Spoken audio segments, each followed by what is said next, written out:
Bonjour à tous, on se retrouve aujourd'hui pour l'essai routier de cette beauté, cette magnifique Audi A1 en S-Line intérieur-extérieur. Attention, parce que des fois il y a des S-Line intérieur et pas extérieur et vice versa.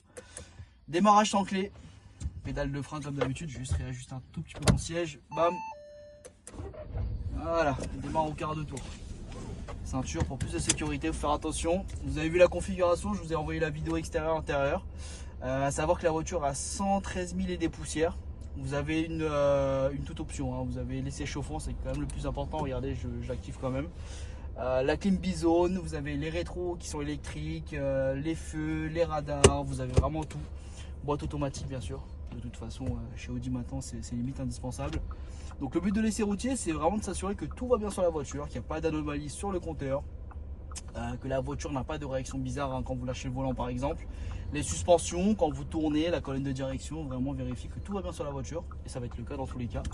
Hop, moi je fais attention parce que ici, le plus dangereux, c'est pas les voitures, c'est les vélos.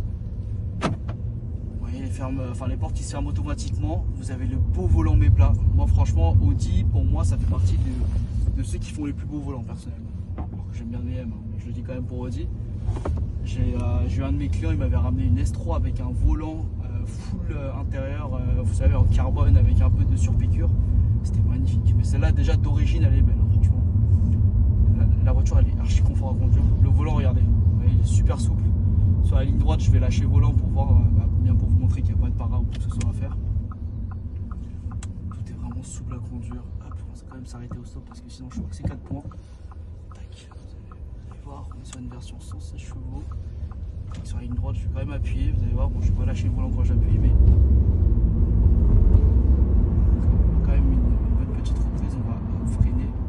Là, vous allez voir, freinage. Je lâche toujours le volant pour voir s'il n'y a pas de tremblement. Si vous avez le volant qui fait ça quand vous freinez, c'est qu'en général, vous avez un disque qui est voilé. Là, vous avez vu, le chauffant, là, il commence déjà à me faire suer les limites. J'abuse un peu. Il n'y a pas de bruit parasite ou quoi que ce soit. Franchement nickel, la voiture elle est souple, la direction elle est précise, et vous avez le confort de l'Apple CarPlay, vous avez tout. Là on a le petit boîtier qui fait la conversion en wireless, donc vous n'avez pas besoin de brancher, hein, vous avez juste besoin de connecter ça en Wi-Fi. On va faire attention parce que ici c'est pas mal de... Hop. Vous avez une bonne visibilité sur l'intégralité du cockpit. Hop. Quand même faire attention parce que ici il y a une grille de priorité. Tac. Donc voilà les amis.